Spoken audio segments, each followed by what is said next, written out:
Welcome to the Vivo Project podcast, where we talk about real world, real life experiences that empower men to embrace vulnerability so they can live life to the fullest. My name's Eric Payton. I'm your host, and today I'm joined by Josh Hill. Josh is an entrepreneur, real estate agent, and most recently a wellness coach in the East Texas area for the Vivo Project. Josh, welcome back to the podcast. Thank you, EP. Good to be back. Yeah, man. So for anybody listening that hasn't listened to Josh's first podcast, that's episode number 2. I'd encourage you to go back and kind of listen to that one because it goes into his story of how he got sober. And we wanted to have him back on, well, one, because he's going to be doing some coaching down in East Texas. And then 2, just to have him come back on and kind of continually talk about his journey. So that's really, Josh, why we wanted to have you back on today. It's good to be back. I appreciate it, and it's all about the journey. Absolutely, man. And, I think today we just wanted to touch for the listeners out there, anybody that's listening, even if you're not trying to get sober, what we do at the Vivo Project is wellness coaching. So anybody listening, you can apply all these same principles that we're talking to any part of your life. And that's the cool part about it. Yeah. And we really wanted to touch on 3 things. The first one being how. Right. The HOW. Yeah. And when you asked me, what's the top 3 things, it was kind of hard to choose because, your mind kind of goes scatterbrain a little bit because it's a lot, but it's also very basic. And I try to keep everything's super basic and to a minimal, because if I make it too hard, I'll probably end up just not doing it. And so that was the first one, was how do I recover? Whether that's, you're trying to get sober, you're struggling with substance or alcohol, or you're just trying to improve your mental health overall, right? Yeah. And so the how acronym, I actually didn't make that up. I've heard it in the program that I do. And the how stands for honesty, openness, and willingness. And when I look back, not just the past 6 months or a year, and think back what I've been walking through, I think back to the very beginning of even getting sober. And that started with just being honest with myself and admitting that, something is going on here. And, admitting that I had an issue that I need to deal with. And then transitioning into being open to okay, well, now what? And then I think the biggest key to it all is that willingness to do something about it. Because I've seen guys, and even myself in particular, you know how to do it, but you just don't really know what to do next, if that makes sense. Yeah, totally.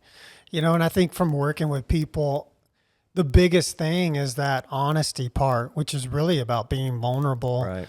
And I think a lot of times with people, the things that they're keeping in secret is the things that are keeping them stuck. Yeah. And so being willing to come out of hiding, if you will, and open up to somebody else and say, hey, this is honestly what I'm going through, that literally opens you up to the solution, which is hearing from somebody else, whether that's a coach, a therapist, or you're working, in your program with a sponsor. It's giving you that openness to be open to suggestions on what you need to do. 100%. And then that's when the willingness part comes in. Yeah. No, that's huge. When you were talking about the honesty and the vulnerability part, my mind went to something I was listening to the other day, and it said, man, if you could just get honest and vulnerable enough to drag these things that are holding you back out of the shadows and into the light with just somebody, preferably another dude, obviously, man, the things that could just change in your life just by being honest and vulnerable with somebody else and saying, drag these things out of the shadow and say, hey, this is what I'm dealing with. And particularly, for me, it's find another guy that has something you want. The guy that helps me, he's been sober for over 20 years, and that's a big deal to me. So obviously, I'm going to look to someone that has a similar life that, I want. And that for me starts with sobriety and being sober. And when I saw that with him, I was like, man, I really want that. And I think that's really key is if you're going to get honest and vulnerable with another dude, really look at their life and not from a like trying to figure out what's different about them or what are our differences. Like look for similarities and start there. And that's what really, attracted me to the guy that helps me. And obviously you, being a big part of that too, is I saw what y'all were doing in your life, what you've done in your life. And I was like, I want to be like that. And so that's who you want to, reach out to, or guys that have that life that you want and just be all ears to what they have to say. And that's where that openness comes into part, because if a guy is not open to receive your message that you have, it's really hard to get them to move forward. And I know that because I've been in that place too. Yeah. So you really have to cross that threshold of being open to take suggestions from other guys, right? Yeah. And then in comes the willingness, and that's when things start to change. Because I could tell you all day long, like even if you are open, like, hey, I see these things, and if you just did, 1, 2, and 3, or even just one, like let's take this first step, like your life could change significantly. And it's like I've seen guys who aren't willing to do that, and then I've worked with guys who are willing to do that, and in 4 months I see that their life is just changing, which is really cool for me to see, and it keeps me wanting to do what I'm doing. Yeah. Yeah. And I wanted to talk about just specifically how you have used the how of the program in the last several months of what's been going on with you personally, if you're cool with talking about 100%. that. Because I think for anybody out there listening, pay attention to what Josh is about to say, because I can tell you as a coach with working with you, we have it's a two-way relationship. I mean, I don't think you realize how much you help me when I'm helping you, and we bounce back and forth. But in the past, about couple 2-3 months of what's been going on in your life, I think for people listening, especially right now, we're in such a time where there's all these transitions going on. There's a lot of people losing their jobs. There's a lot of people trying to go from one career to the other.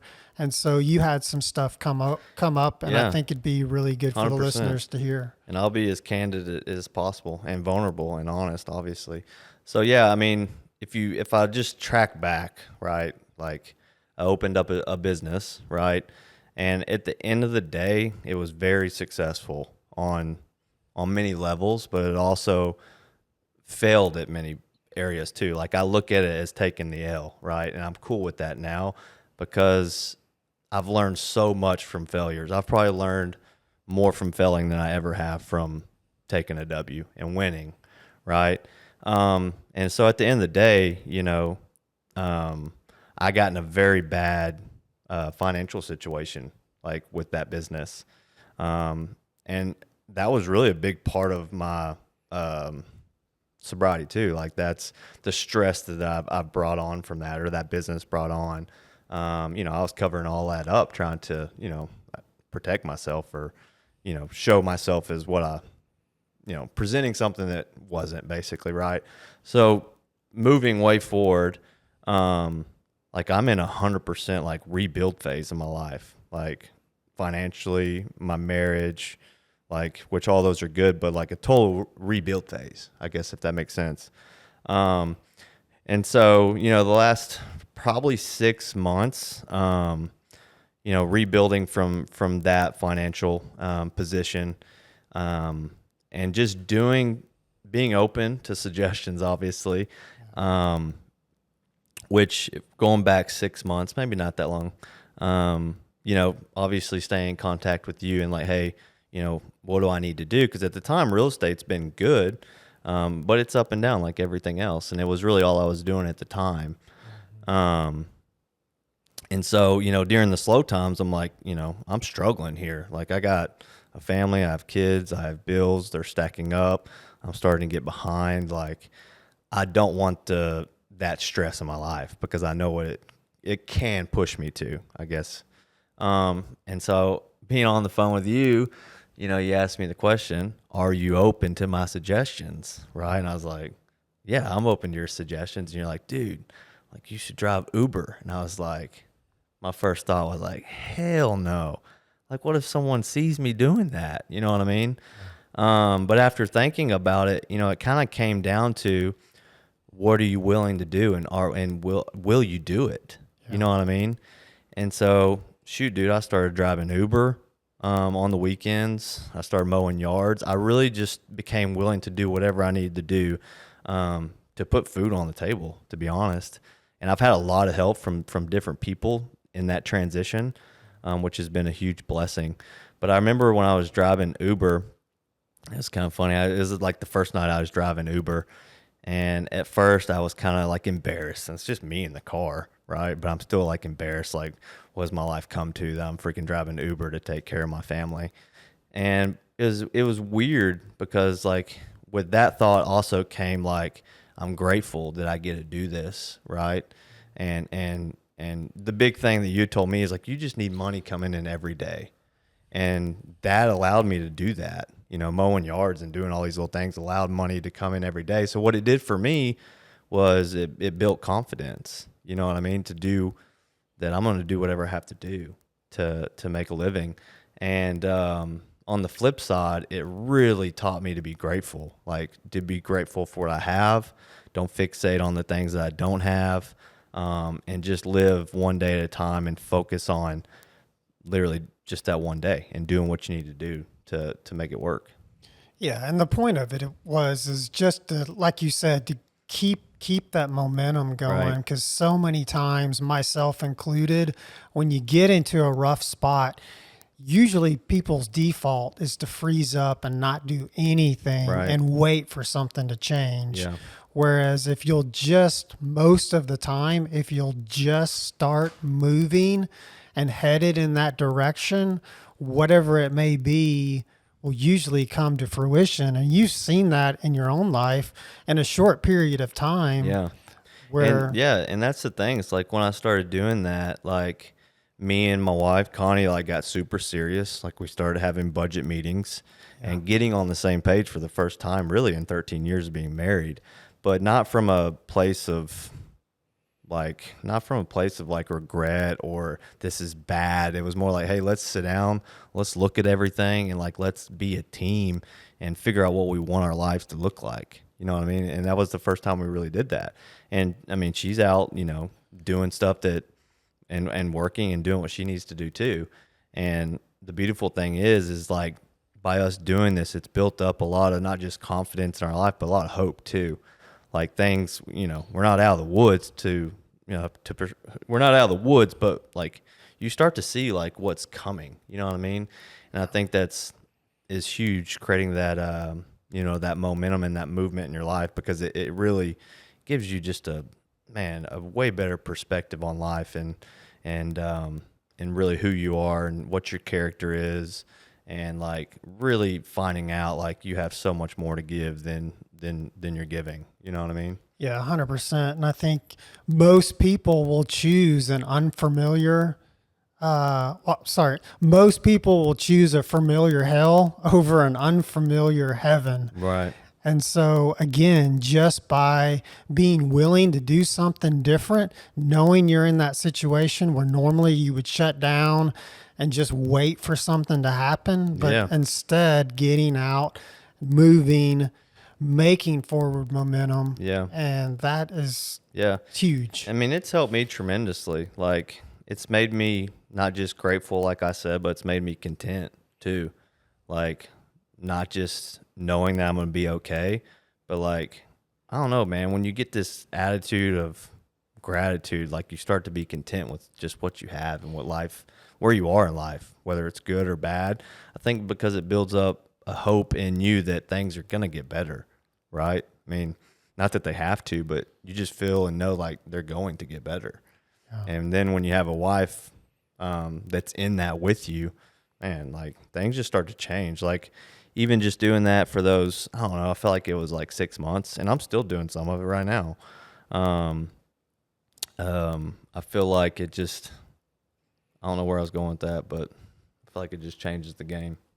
Yeah, for sure. And I think you brought up a good point. Most people don't have goals, and they're not, if they do have a goal, they're keeping it up here in their head. They're Right. not actually writing it down. And that's the beauty of having a coach working with you, Oh yeah. because it's whole lot easier for me to look at somebody else and say, hey, this is what's going on. I'm not emotional in your circumstance right Right. now. And so let me tell you what I see, and let's come up with a plan. And Yeah. that's exactly what we did with Yeah. you. Yeah. We came up with a plan. We said, hey, let's work this plan and see what happens. And Yeah. now you're at a point where, you're closing on 2, working on 3 houses right Yeah. now that you're about to close. Yeah. You got a job doing some landman stuff, which has been great. That's extra money. Yeah. And the coolest thing is that, like you said, for the first time in 13 years of being married, you guys are actually sitting down and looking at your budget and what needs to be done. 100%. Yeah. And I'm telling you, most people want to pull the covers over their head and act like it's not happening. Yeah. And that only makes things worse. Yeah, and that's what I mean by like, pulling those things out of the shadow and getting honest and vulnerable. I mean, if you're married and you have a wife, then it's really the first thing to do if you ever want to move forward, especially financially together, because it's really changed our relationship and our marriage, in my opinion, tremendously. Like I used to be so scared of it. Like every time we used to try to do that, usually it was me would get offended because I felt like I was getting criticized because I was like opening the door, like, look how much I failed as a provider and as a man. And at the time, I just didn't have the maturity to do that. You know what I mean? But like when your back is against the wall, it's like, what are you going to do about it? You know what I mean? And I was tired of living that way. And I told Connie, I was like, man, I feel like my greatest weapon is sleeping next to me in my bed. Like I need to move forward and let her use her gifts to, help us navigate this thing too. Yeah. And most people are just a couple of decisions away from radically changing their life. And if they'll get strategic with those couple of things and do them consistently, Yeah.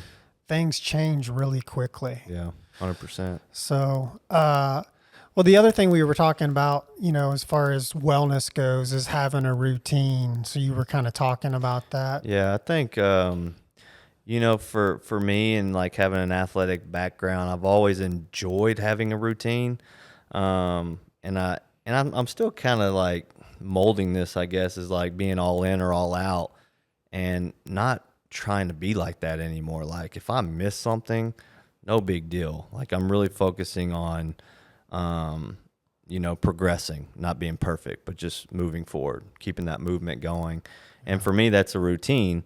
And a routine can look like different for everybody, obviously. Like I really enjoy getting up early, putting pen to paper, doing some reading, some writing, and working on my mindset, my perspective for the day, going to the gym and working out, and then going to work. Like that is literally my routine.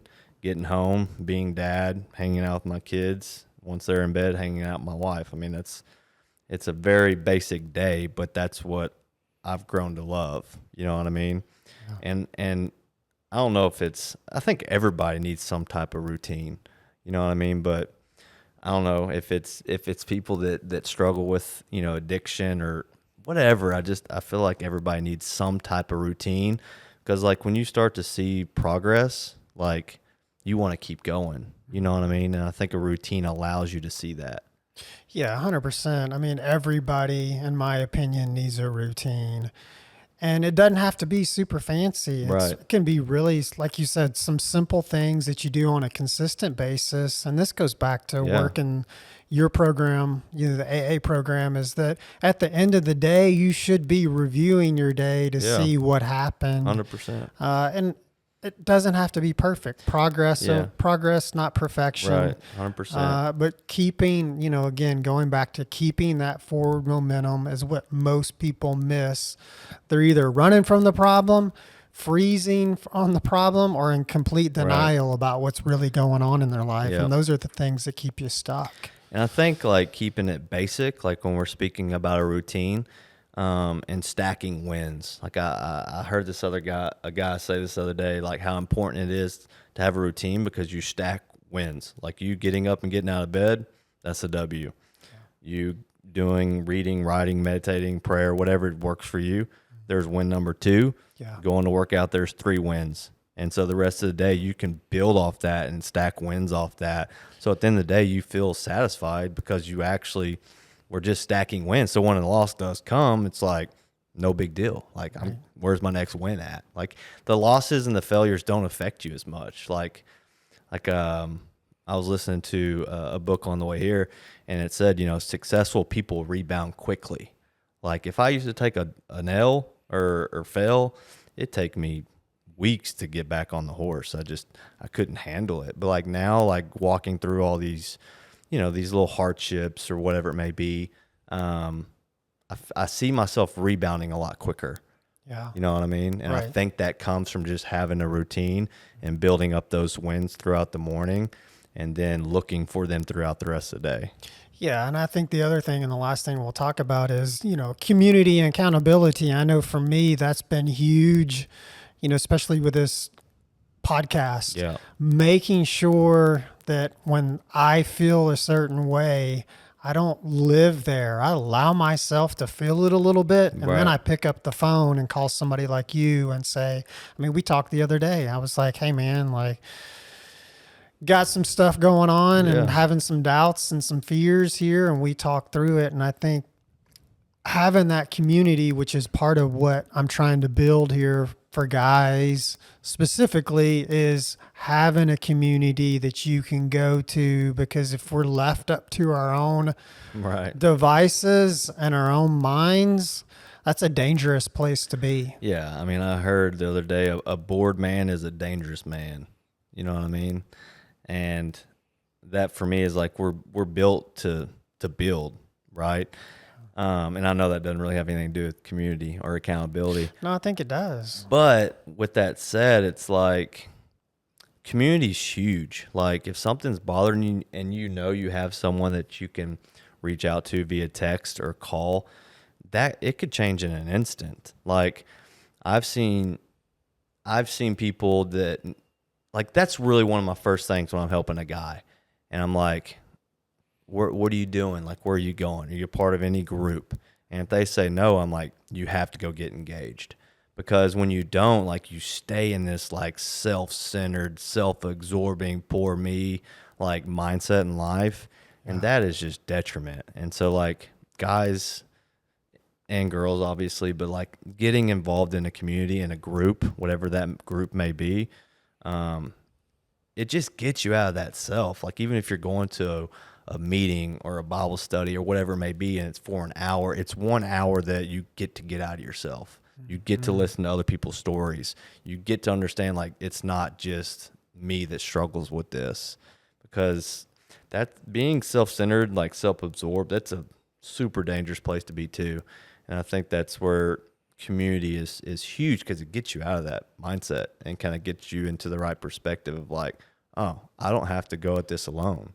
You know what I mean? Yeah. Yeah. And the accountability piece too is huge. I know we were just talking on the phone the other day, like I was not in a great spot, and I think we were calling just to talk about this podcast, but then you were telling me about something that was going on with you, and it sparked me to open up to you. And it's invaluable, the accountability piece, and you only can really get that accountability if you are in a community of people. For sure. And that goes back to our first thing, which is being honest with what's going on with you, open to the suggestions that you get, and then willing to actually walk it out and do the things that you need to do in order to make changes in your life. And I think I'm speaking for myself here, but accountability is what really helps me be successful.